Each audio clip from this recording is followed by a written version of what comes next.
All right, good morning, everyone. Welcome to the Mayor's Council meeting of March 24th, 2023. Before we begin, I want to acknowledge, respect, and celebrate the Indigenous nations on whose treaty and unceded territories we are fortunate to live, work, and operate. You have a motion to adopt the agenda, please. Second, all those in favor, opposed, carried. Approval of the public meeting minutes. It's been moved, seconded. All those in favor, opposed, and carried. Okay, we'll turn now to public delegates. And just a reminder that you have 3 minutes to present to the council. And Marlene Mideski, I'm not, Midsky, my apologies. That's all right. It's a name that's known in New West because of the cross players. There we go. Okay, sorry. I'm new to the mobility disabled world. I'm going to tell you a story. Okay. But first of all, let me say good morning to mayors and other attendees. My name is Marlene Midsky, and I live in New Westminster. I am new to the mobility disability community. 6 months ago, on September 19th, I had an accident that shattered my femur and fractured my pelvis and my hip. I was rushed to the Royal Columbian Hospital and underwent surgery. A titanium rod was inserted into my femur and a metal plate was inserted to connect my pelvis to my fractured hip. After 7 weeks in the hospital, I was discharged home in a wheelchair. A week before Christmas, I was able to segue from my wheelchair to this walker. On December 31st, I decided to attempt independence and take the community bus to New Westminster Station. I arrived to New Westminster Station and noticed that the west elevator was barricaded with a yellow sign that read, "Not in service." I noted this and filed it away. 1 week later, on January 7th, I arrived at the west elevator and found it again to be out of service. I had an appointment to keep in Vancouver, and being the determined person that I am, I was going to make that appointment. There is only one west traveling elevator at New Westminster Station. Again, being the determined person that I am, I attempted to take the escalator. I made it to the top of the west platform, overturning my walker on the top platform. A fellow traveler came to my aid. I successfully made it to Vancouver and home again. On Tuesday, January 10th, I phoned the TransLink customer service line and relayed my concerns regarding the elevator. The representative stated that the elevator would be out of service from December 26th to January 15th, a full 3 weeks. I was shocked and astounded to be not only myself, but to be representing now mobility disabled individuals attempting to access TransLink. And at this point, I needed to bring this to the attention of people who could address this issue, and I was directed to the Mayor's Council on TransLink. I'm asking for your assistance in making elevator accessibility a top priority for your mobility disabled constituents. I am familiar with the saying, if you want to get something done, ask a busy, committed person. And I know all of you, as mayors, are busy, committed people. I know this firsthand because my daughter is a city councillor in the Okanagan. She has served for 12 years and has just been returned to serve another 4 years. And when the mayor of this city in the Okanagan is away, she steps into the mayor's role. And I know this is only one of your portfolios. Many of you sit on library boards and you have so many priorities, but this is a top priority. I think every one of us have a family member or a relative who is mobility disabled and desperately wants their independence. The day before I had my accident. I'll have to ask you to Okay. begin to wrap up, ma'am. Okay, the day before I had my accident, I walked 6 miles. So all I'm asking you is to walk in the shoes of a mobility disabled person. And I thank you for your commitment to what you're doing. And I also ask you for further action so we never have an elevator that is out for 3 weeks. Thank you. Thank you very much, ma'am, for, yes, Mayor Brody? I just wonder excuse me, I know we don't generally ask questions here, but I wonder, given the fact that we have the chair of the board and the CEO of the organization here, if this delegate shouldn't be referred to them to have a conversation right now, because it really is within the purview of the TransLink board. Yeah, I was actually just going to go along that lines, Mayor Brody. I was going to thank you, ma'am, for coming forward for your advocacy. I can tell you that it's an absolute priority of the Mayor's Council to ensure that every person who calls Metro Vancouver home has the ability to access the services of TransLink, and was going to direct you to the CEO and the chair of the board, who are sitting right behind you conveniently, to be able to follow up and have your concerns addressed. Okay, thank you very much for your time and attention, and to walk in the shoes of the mobility disabled and maybe to not be able to walk. Thank you very much. Thank you very much for coming. The next delegate is Roy Pay.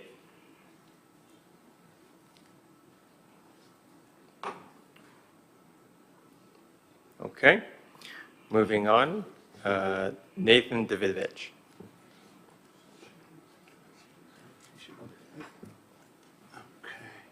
Thank you, mayors and councillors, and thank you, Mayor West, for your column in the Vancouver Sun printed edition yesterday.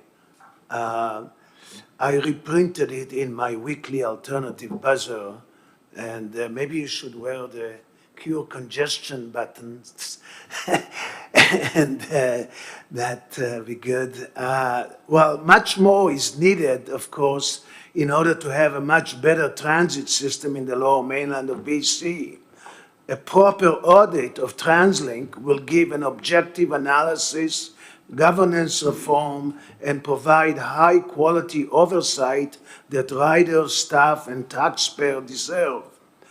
TransLink staff do not want to report that during the daytime hours of 7 a.m. to 7 p.m., the ridership on most busy routes is at the pre-COVID level or even higher.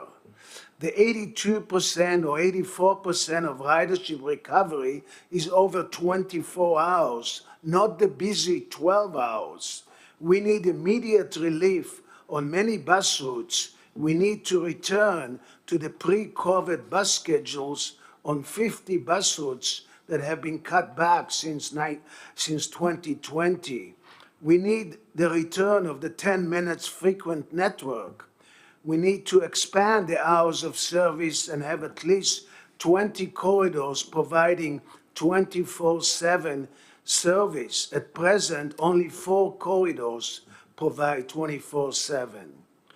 Speaking to item 5.2, Clean Transportation Action Plan, page 28 of 40 talks about the mode share in 2017. 72% of the trips by car. Well, what it is now? The North Shore extensive survey with a 192-page report in December of 2022 stated 76.2% by car.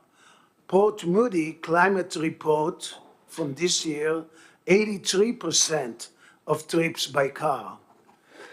We need to conduct an independent, statistically valid survey for the lower mainland. I would estimate that the mode share has not changed for about 35 years in the lower mainland. Over 80% of the trips are by car in 2023, and it was the same in 1988. Kelowna in 2022 already raised the white flag and admitted that they will not achieve the 2030 targets. We need everyone in BC to raise a white flag and tell the provincial and federal governments that they have failed us. They need to provide way more funding in order for us to achieve the 2030 targets. Maybe if they start now, we'll achieve the 2030 targets by maybe 2035. Thank you very much. Thank you very much for your presentation. And the next delegate is Patrick No.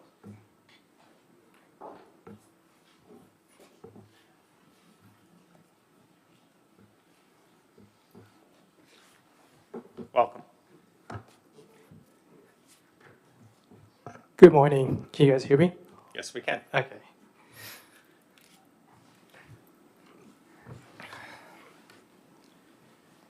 Building transit and housing as one complete puzzle is critical in growing Metro Vancouver.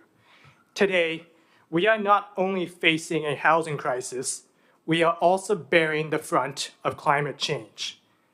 As of December 2022, transit ridership had a recovery rate of 82%, the highest in North America. However, vehicle volumes have exceeded pre-pandemic levels at 108%. This means that more vehicles are on the roads than ever before, causing more people to get stuck in traffic. To make transit more competitive to driving, TransLink and the Mayor's Council need to create infrastructure that prioritizes transit over driving. Examples include introducing more rapid bus routes, expanding the frequent transit network, having traffic signal priority for buses and bus lanes. In dense places where there's a lot of pedestrian activity, roads should be closed to drivers and be replaced with a transit mall. Why is Robson Street in downtown Vancouver still open to car traffic when West Georgia Street is just one street away? The City of Vancouver should transform Robson Street similar to Granville Street, where buses are the only vehicles operating through it. In addition to building transit infrastructure, we need to build denser housing to complement it. Higher density buildings means that more people can afford living in the neighborhood. Furthermore, they are more likely to take transit over driving. On roads covered by TransLink's frequent transit network, new buildings should be built as a multiplex at a minimum. Urban centers along SkyTrain lines are being built as high density. This is great. For example, the Broadway plan along the Broadway subway will be built with high density. However, it should not be restricted to how many rental housing should be built each year. Restricting denser housing will only add more pressure to the region as a whole. Building transit and housing are soulmates of one another. If one is not pulling its weight, the other will struggle. It's like a relationship. Both parties need to work together if they want to be happy. To help address the housing crisis and the climate change crisis, I urge TransLink and the Mayor's Council to build transit and housing together as one couple. Thank you very much. Thank you very much for your presentation. I like that soulmate line. You may hear me use that. I already wrote it. Thanks very much. And I'll just go back one last time to see if Roy Pay is here. Okay, moving on then. Thank you to all our delegates. Next is a report of the chair. Just a brief report because I know everyone has seen all the media stories around the support from the provincial government. Needless to say, very pleased to see the province step up to provide $479 million to TransLink. I want to acknowledge, of course, Premier Eby, Minister Rob Fleming, for recognizing the importance in getting us through this period of time.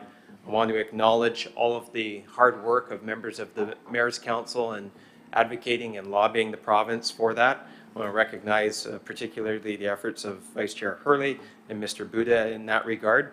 And thank you to all who were able to join us for that announcement. It was important because the alternative to the province stepping up was significant service reductions to our region, increased congestion, and poorer outcomes for all of our communities. So I'm very pleased that we were able to avert that alternative that unfortunately a number of cities across North America are having to contend with. That being said, our work is far from over. We know that we need to bring the federal government to the table. That's an absolute imperative. There are billions of dollars that leave the Metro Vancouver region every year and go to Ottawa. We need to see our fair share returned and invested in our region. And I know all members of the Mayor's Council will be very strong advocates to MPs and to federal cabinet ministers in that regard. And of course, we need to deal with the funding model at its most basic level.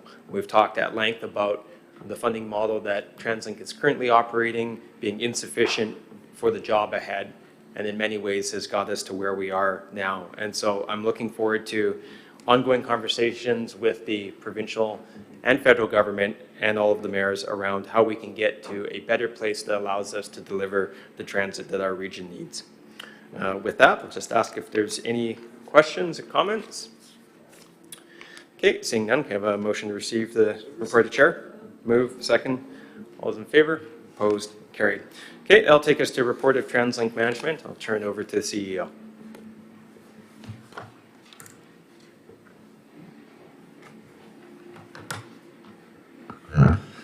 Okay, good morning, everyone. Good to see you all.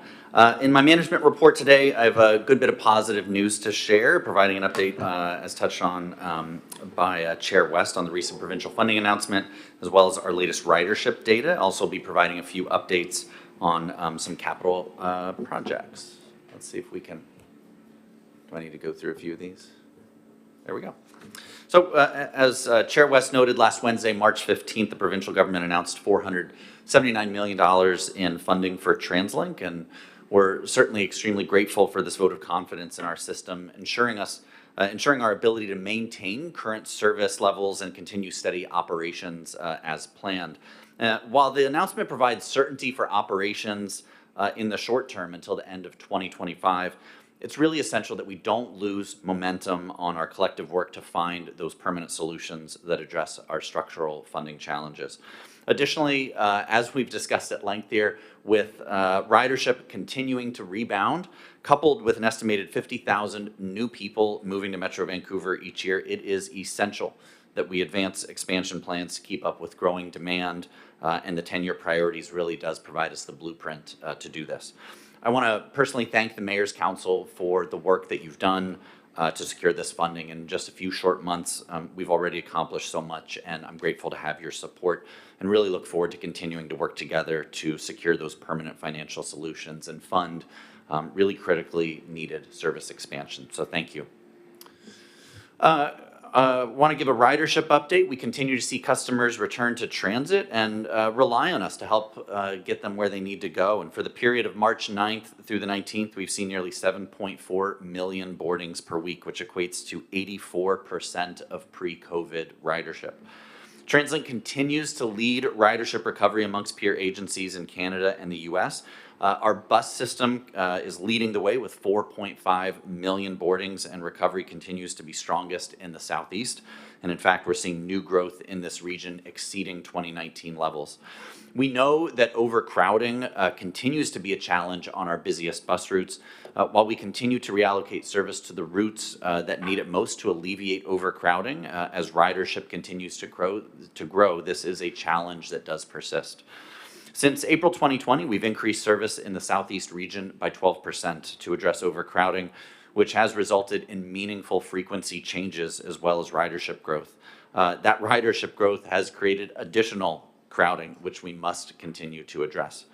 As ridership has returned to the West Coast Express, we add cars when ridership increases to ensure service levels meets demand, and this included adding 2 additional cars beginning on January 23rd, plus 3 more cars on March 6th.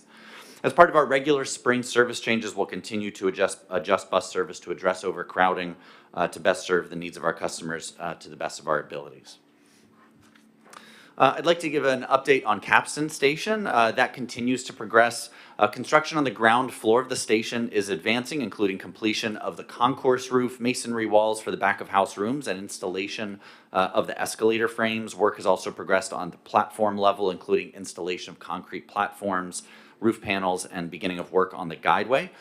Built around Number 3 Road and Capstone Way in Richmond, the new station will be located right between the existing Bridgeport and Aberdeen Canada Line stations, and it will support the growing development in the area and provide customers with convenient access to the SkyTrain network. Construction is expected to be completed this summer, and we expect the station to be open in fall of 2023. And once complete, it will provide great service for the Capstone Village area, which projects up to 16,000 residents once nearby developments are completed. And I do want to thank the City of Richmond for their partnership on this critical project. Broadway subway project has reached a key construction milestone. At the end of January, the first of 2 tunnel boring machines broke through to the Mount Pleasant Station construction site and has now started making its way towards Broadway City Hall Station. And just this week, the second tunnel boring machine broke through to Mount Pleasant Station. This breakthrough represents the completion of tunnel boring on this segment of the new line, running from the future Great Northern Way Emily Carr Station to the future Mount Pleasant Station. Tunneling work is to connect the final 4 stations ending at Arbutus Street is expected to be completed before the end of 2023. We know that the Broadway corridor in Vancouver is a really important economic, healthcare, and residential center and is home to the busiest bus route in Canada and the US with more than 100,000 transit trips per day. We're really encouraged by the progress being made on this project by the province that will contribute significantly to meeting transportation needs in the region. Surrey-Langley SkyTrain, also managed by the province, continues to move forward well into the procurement phase. Advanced works are underway as our engagement with First Nations and stakeholders. As you're likely aware, the project is taking a multiple contracts approach to deliver the 16-kilometer elevated extension from King George Station to Langley City Centre, which includes 8 stations, 3 transit exchanges, and multi-use pathways for active transportation users.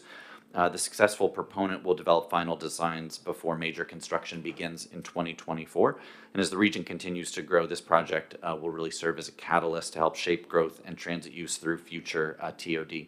I want to note the overarching supportive policies agreement between the province, the municipalities, and TransLink that highlights really new opportunities to complete connected communities with new housing options, diverse services and amenities, job opportunities, and economic growth. We really look forward to continuing to work closely with our project partners to deliver this. Before closing today, I just want to share that on Saturday, April 22nd, TransLink will be celebrating Earth Day through our 2nd annual region-wide campaign called Transit for the Planet. We're really encouraging all Metro Vancouverites to take transit to reduce their environmental footprint.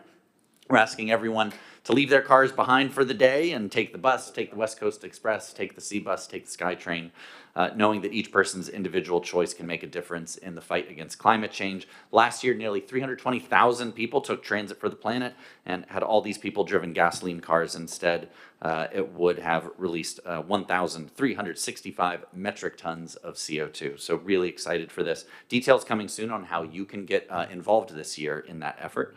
Thank you so much for your time today. I'll just note I've personally really enjoyed coming to many of your communities recently, whether it was a council meeting, a bike ride, or out there taking transit with you, and look forward to continuing to learn about your needs, hear from residents, discuss priorities, and take transit together as we look to meet the needs of this growing region. Thank you so much. Thank you very much, Mr. Quinn. I'll open it up for any questions.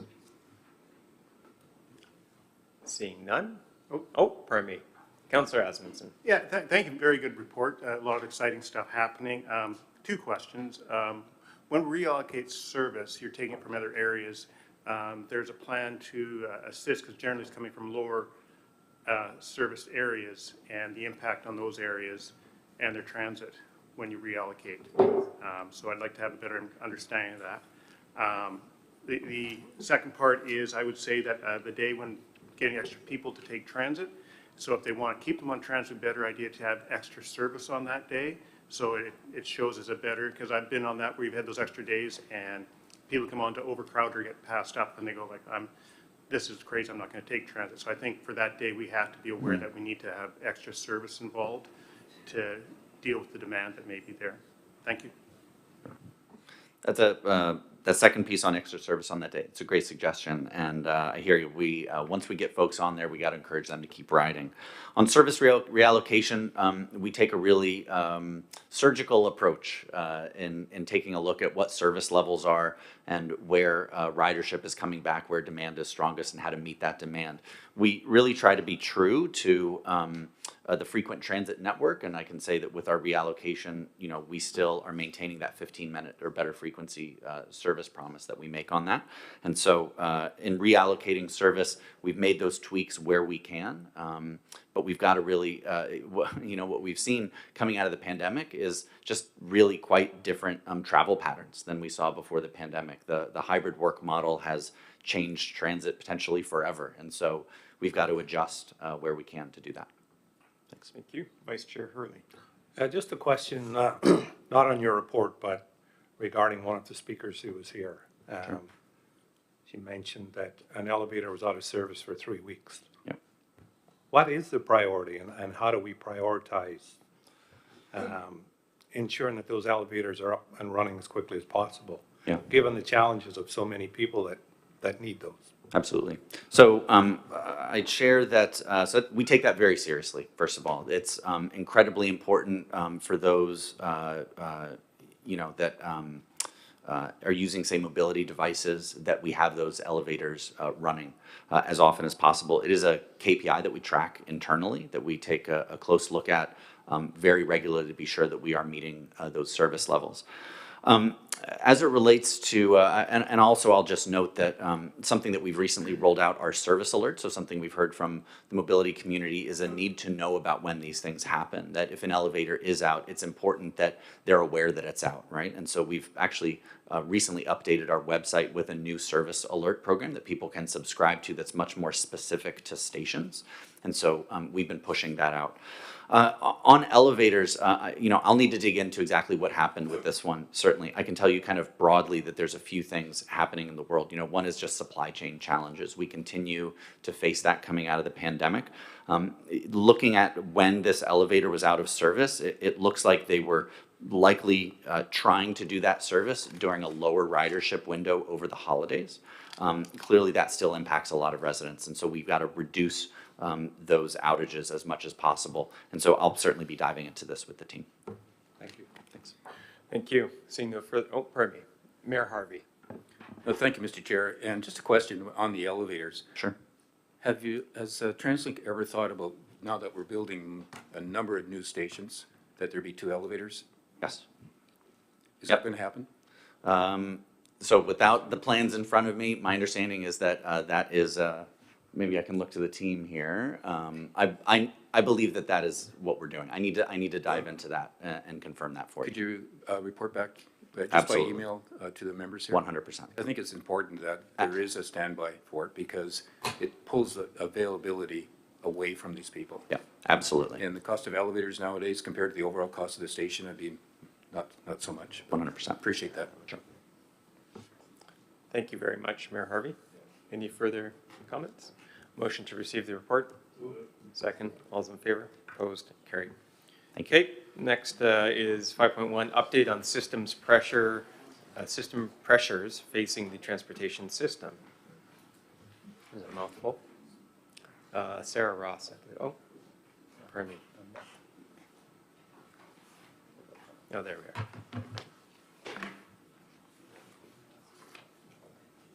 Over Good to you. morning. Thank you very much for this opportunity to be here today. Joining me, sorry, just give me one moment for a second here, please.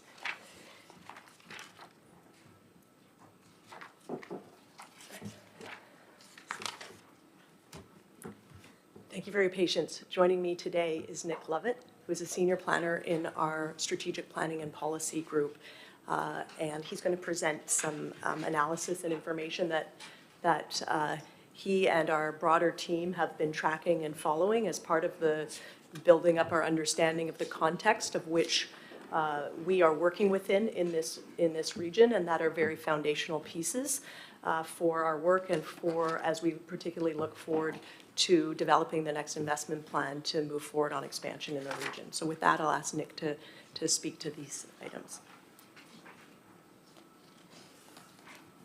Yeah, thanks very much, Sarah. So, as Sarah mentioned, this is, the Mayor's Council has been briefed on ridership recovery and the uneven distribution of impacts across the system and the pressures that are being faced by the transport network. So the report to the Planning and Priorities Committee provides some context on the factors that may be contributing to these pressures and provides a non-exhaustive list of the macro trends and impacts that are pertinent to the next investment plan. So those are going to affect the scope of investment and also the forecast revenues as well. So firstly, population growth. As you'll be very aware, this is driven primarily by net external migration. That's immigration plus migration from other provinces and other parts of British Columbia. BC has very low rates of natural population growth, births minus deaths, and so it's highly reliant on immigration to meet labour force needs. 100% of labour force growth is attributable to immigration, and this is also true as well of Canada as a whole. So this is why the federal government is raising immigration targets. Of course, this does have an impact on the region. In the short term, Metro Vancouver is going to see about 50,000 immigrants per year until about 2025. Our colleagues at Metro Vancouver don't expect these to persist out to 2050, but this is sort of a jump from what we've seen in the recent past from 2017 to 2021. We're averaging about 36,000 immigrants annually, so that accounts for nearly 90% of population growth. Another factor is that recent immigrants and non-PR, such as students and temporary visa holders, are more likely to rely on transit. This is because of where they settle in the region, close to transit and close to transit development areas, as well as previous Canada-wide research looking at other correlates of transit use and demographics from recent immigrants, such as age, gender, family income, and place of origin. Additionally, the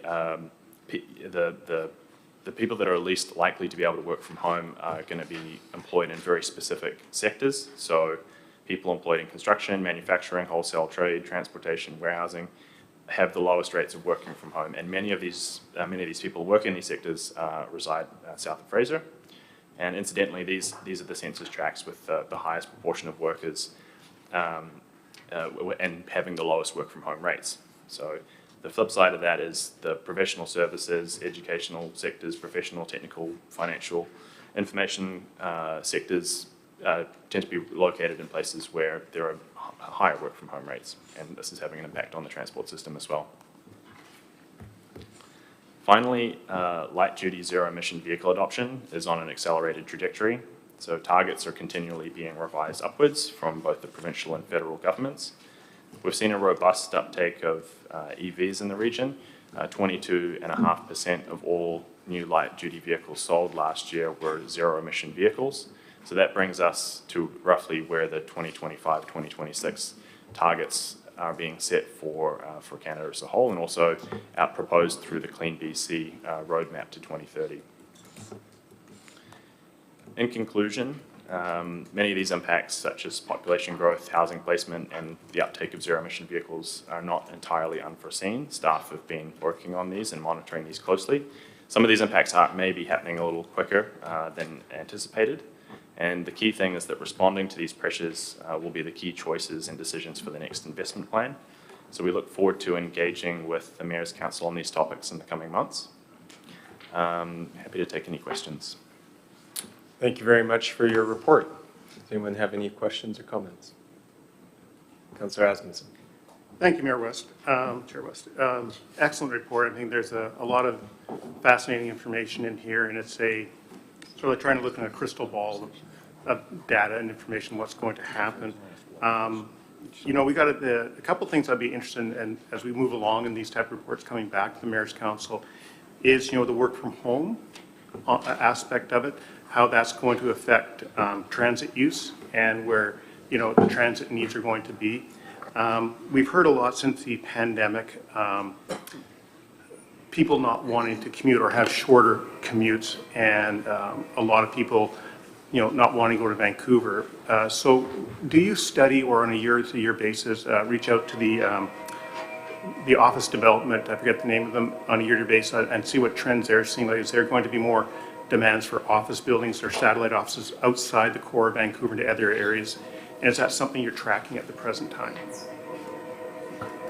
Yes, thank you very much for your question. We do keep in pretty close contact with the business community, with the Urban Development Institute on where they see growth going. We keep in touch with key major employers to, hear what they're doing and where their trends are in terms of workers and development, and we hear from municipalities on where growth in the region is happening, and some of that you see very much in the data and in the forecasts for population and jobs growth.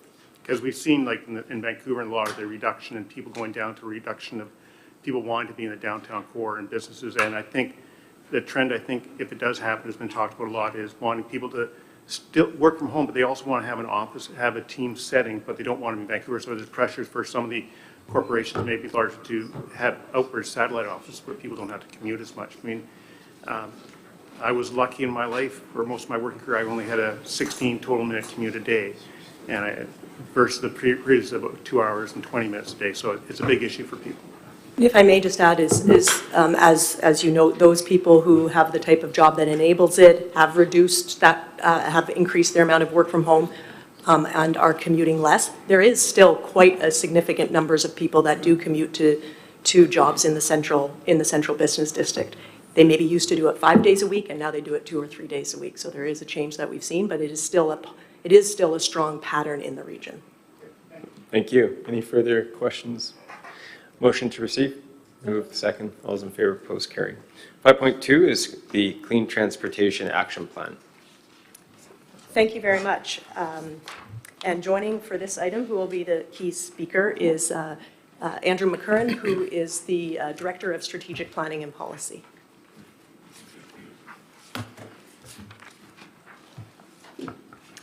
Thank you, Sarah, and thank you, Chair West. Members of the Mayor's Council, today we're bringing forward a draft submission from Chair West on behalf of the Mayor's Council to the Government of British Columbia as part of their Clean Transportation Action Plan. You all know how urgent climate action is. The province and the region have all adopted ambitious targets. This is the work that the province is currently doing is building on their Clean BC Roadmap to 2030 climate action plan they adopted about a year and a half ago. Actually, the next slide shows that Metro Vancouver greenhouse gas emissions transport is the largest sector. It's also the largest sector of emissions province-wide, which is why both the province and the region are putting some extra attention on transportation GHGs in this work. The targets, of course, are challenging to achieve. This graph just shows how stubbornly high the GHG emissions from light-duty vehicles remain. Over the last number of years, we've got ambitious targets. 65% reduction from 2010 levels by 2030 is the target that the region has adopted. Essentially, what we're proposing in this draft submission is three key messages. The first, that the province make sure that they incorporate and use as a foundation the good work this region has already done in developing Transport 2050, Climate 2050, and Metro 2050, and make sure that they take that as a foundation for their further work and analysis. The second key point is encouraging them to collaborate in an expedited way to continue working with us, but accelerating that funding and implementing Transport 2050 10-year priorities, as those investments in active transportation and transit, as you've already talked about this morning, are really going to be critical to achieving those targets. And the third is that to the extent that additional policy tools are needed beyond those transit and active transportation investments, that they should really be developed and designed with a lens of fairness, equity, and affordability, first and foremost.